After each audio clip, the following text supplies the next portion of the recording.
ያ ሰላም ያ ሰላም ያ ሰላም ያ ሰላም ቤተሰብ፣ ዛሬ ለየት ባለ ቪዲዮ ተከስቻላችኋለሁ።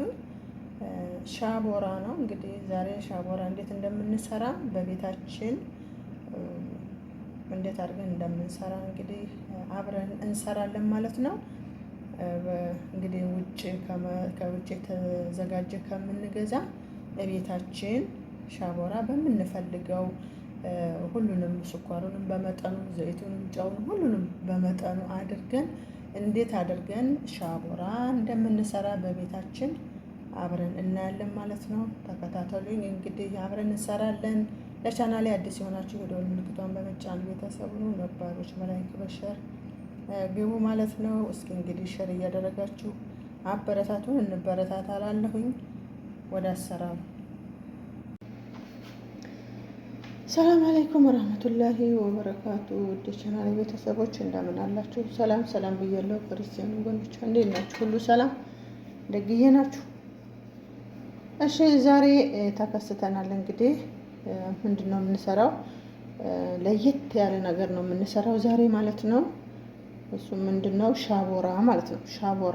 ሻቦራ የምትፈልጉ ሰዎች ከመሀል ከምንገዛ እዚህ ሰርተን መጠቀም እንችላለን በቤታችን ማለት ነው። እዚህ ጋር ዱቄት ፍርኖ ዱቄት አይደለም ምጥን እህል ነው።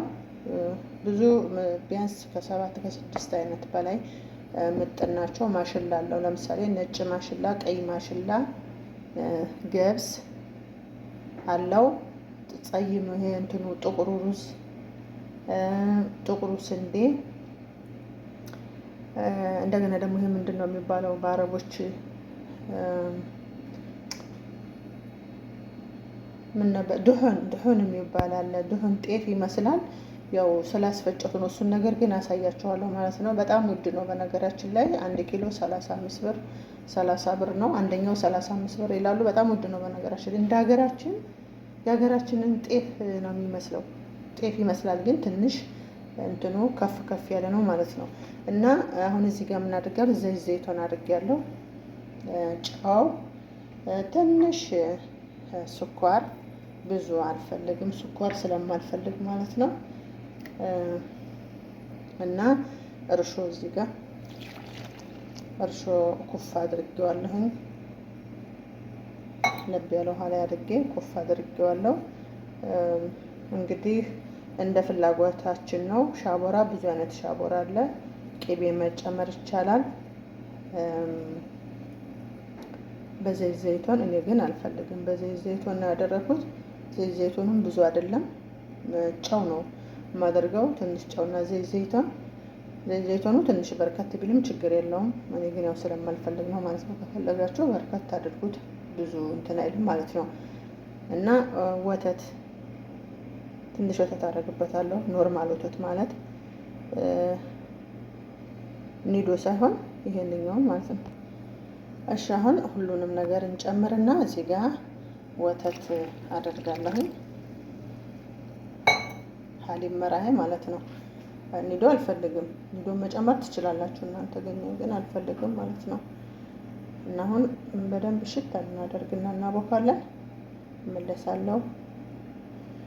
የሚገርማችሁ ነገር ሻቦራ እንደዚህ 15 ብር 16 ብር 1 ኪሎ ከምንገዛ በ1 ኪሎ ዱቄት ይወላል ከወር በላይ ትጠቀሙታላችሁ ማለት ነው።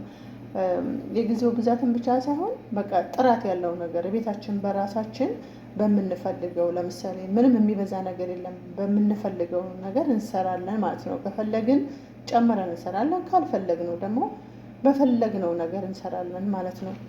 እና አሁን እስኪ አሽተኑ እንመጣለን። እሺ እንደዚህ አድርገን በደንብ አድርጌ አሽቼ እንደዚህ አድርጌ አስቀምጨዋለሁ። ላይሎን ሸፍኘዋለሁ። ኩፍ እስከሚሄድልን ድረስ እንጠብቃለን ማለት ነው። ያው እንደሚዳመጥ አድርገን ነው ትንሽ ሊጡን ወፈር ማድረግ ያለብን፣ መቅጠን የለበትም። እንደሚዳመጠን አድርገን ማብካት አለብን ማለት ነው። ትንሽ ሊጡ ስናቦካ ጠንከር ማለት አለበት፣ መቅጠን የለበትም። ከቀጠነ እንትን ይላል እንደዚህ እንደ ዳቦ ነገር ስለሚሆን ደረቅ አይሆንልንም ማለት ነው። ስለዚህ በዚህ መልኩ አብኩቼዋለሁ። እንጠብቃለን አንድ ግማሽ ሰዓት ምናምን ኢንሻአላህ ኩፍ ይላል። ነገሩ አሁን ብርድ ስለሆነ ትንሽ እንጠብቃለን። እሺ አሁን ተመልሰናል። እንደዚህ ከግማሽ ሰዓት በኋላ መጥቻለሁ። እንደዚህ ኩፍ ብሎልናል ማለት ነው።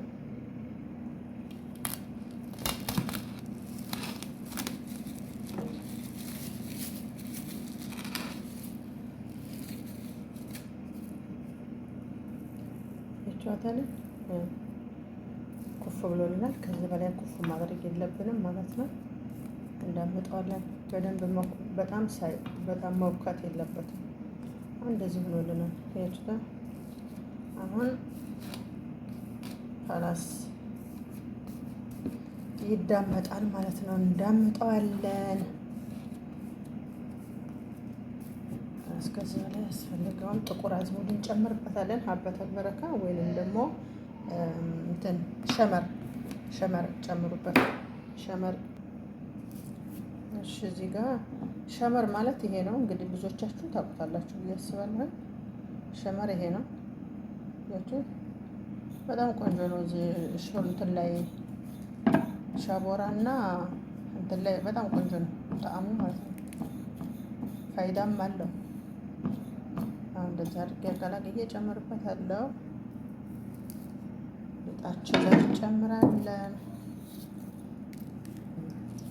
እዛ አብሬያቸው በሆነ አሪፍ ነበረ።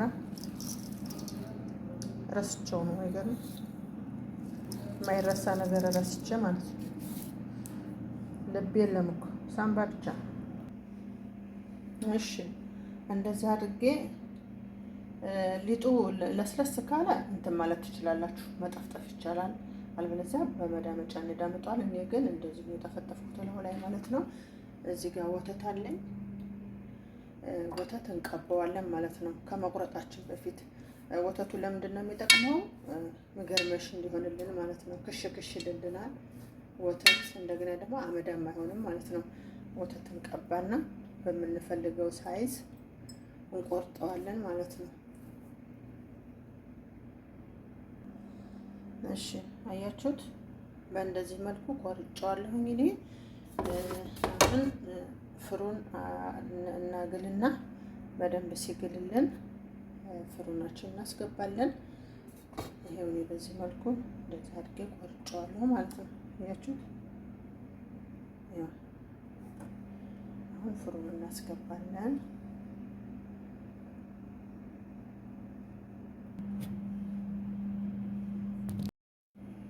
እሺ ይሄው በዚህ መልኩ እንደዚህ አድርጌዋለሁ። አያችሁት? እሺ አያችሁት? አሁን እንደዚህ ከፈለጋችሁ በጣም እንትን ብሏል፣ ደርቋል። ግን እንደዚህ በጣም እንግዲህ ጥርስ ያላችሁ አንዳንድ ሰው የጥርስ ችግር ያለብን ሰዎች እንኖራለን። በጣም እንትን ማለት የለበትም። ግን የሚገርመሽ ከፈለጋችሁ እንደዚህ ታደርጉትና መልሳችሁ ፍሩን ውስጥ ለአንድ 5 ደቂቃ እዛው ሞቀው ላይ ቁጭ ታደርጉታላችሁ። በቃ ግርምሽ ግርምሽ ይላል። እሺ ይሄው እንግዲህ እንደዚህ አድርገን በዚህ መልኩ ሻቦራችንን አቅርበነዋል ማለት ነው። አያችሁት? ይሄው እንደዚህ አድርጋችሁ ብትፈልጉ በሻሂ ብትፈልጉ በወተት እንደ ፍላጎታችሁ እንትን ሳሙሌ ከመብላት የሻሃብ ምናምን ከመብላት ይሄ ለጤንነታችን አሪፍ ነው ማለት ነው። አንደኛ ፍርኖ ዱቄት አይደለም፣ የእህል አይነት ነው። በፍርኖ ዱቄት በጭራሽ የለውም። የሰራሁት ያው እንግዲህ እንደነገርኳችሁ ነው። የተለያዩ እህሎች አሉ በአይነት ማለት ነው። እና ለጤንነታችን አሪፍ ነው ማለት ነው። ስኳርም አታብዙ። ያረኩትን አይታችሁታል። ያው 1 ማንኪያ ነው ያደረኩት። ያው ሲበዛ ነው ያው እንትን እንደማ አቧራ እንዳይል ነው እንጂ አስፈላጊም አይደለም። ዘይቱን ካደረግንበት በቂ ነው ማለት ነው። እሱም በመጠኑ። አሁን ይሄንን ማታ ከ12 ሰዓት በኋላ ምግብ ባንበላ። አሁን ብዙ ሰው ለውፍረት ብቻ ይመስላል። ለውፍረት አይደለም፣ ለጤንነታችን ራሱ ማታ በልቶ መተኛት በመሰረቱ በሽታ ነው። ስለዚህ እንደዚሁም ደግሞ እንተኛ ብንል እንቅልፍ አይወስደንም፣ የታወቀ ማለት ነው። ስለዚህ እንቅልፍ አይወስደንም፣ ወላሂ እኔ ከራበ እንቅልፍ አይወስደኝም። ስለዚህ አሁን ይችን ማለት ነው እንግዲህ ምሳዬን ከበላሁኝ እኔን አልበላም። ምሳም ቁርስም አንድ ጊዜ ነው በላው። ማታ ላይ ግን አሁን እንደዚህ ሲርበኝ ማለት ነው ይሄንን አሁን አንድ ሁለቷን በላና ውሃዬን ጠጥቼ እተኛለሁ ማለት ነው። በቃ እንደዚህ እንትን የሆነ ነገር ቀላል የሆነ ነገር ጥሩ ነው ለጤንነታችን። እንደዚሁም ደግሞ እየራበን ብንተኛ እሱም አንድ በሽታ ነው፣ ጥሩ አይደለም፣ አይመከርም። እንደዚህ እያደረጋችሁ እየሰራችሁ ብሎ ነፃነት ያላችሁ ሰዎች ማለት መስራት የምትችሉ እንደዛ አድርጋችሁ ስሩና ብሎ አያችሁት፣ በጣም አሪፍ ነው። በዛ ላይ ደግሞ እንትን ጨምሬበታለሁ፣ ጥቁር አዝሙድና ሸመር ማለት ነው። ጣዕሙን ልነግራችሁ እንዴት አባቱ እንደሚጣፍጥ ማለት ነው። እና ሻያችሁን እያፈላችሁ በሻይም ሆነ በምንም በምትፈልጉት መመገብ ትችላላችሁ። ኢንሻአላህ ትወዱታላችሁ ብዬ አስባለሁ። እስኪ እንግዲህ የተመቻችሁ ላይክ ሸርም እንደዚሁም እያደረጋችሁ አበረታቱ ማለት ነው። እርስ በርሳችን እንበረታታ ቤተሰብ። ይሄን መሰለኝ ለዛሬው ሻቦራችን። ኢንሻአላህ ትወዱታላችሁ ብዬ አስባለሁ። በጣም በቃ እንትን ነው፣ ደረቅ ነው፣ ድርቅ ብሏል። አንደኛ ወተት ያደርቃል ወተቱ፣ ሁለተኛ ነገር ደግሞ የፍርኖ ዱቄት ምናምን ስለሌለው ቤኪንግ ፓውደር ምናምን አትጨምሩ። በእርሾ ብቻ አድርጋችሁ እርሾም ሳይበዛ አንድ ጊዜ ኩፍ እንዳለ እንደዛ አድርገን እንጋግረዋለን ማለት ነው። እና ይሄንን ይመስላል ቤተሰቦች። እንግዲህ ለነበረን ቆይታ ከልብ አመሰግናለሁ። ሀገራችንን ሰላም አላህ ያደርግልን፣ እኛም ሰላም እንሁን። ይሄን ይመስላል። ሰላም አለይኩም ወራህመቱላሂ ወበረካቱሁ።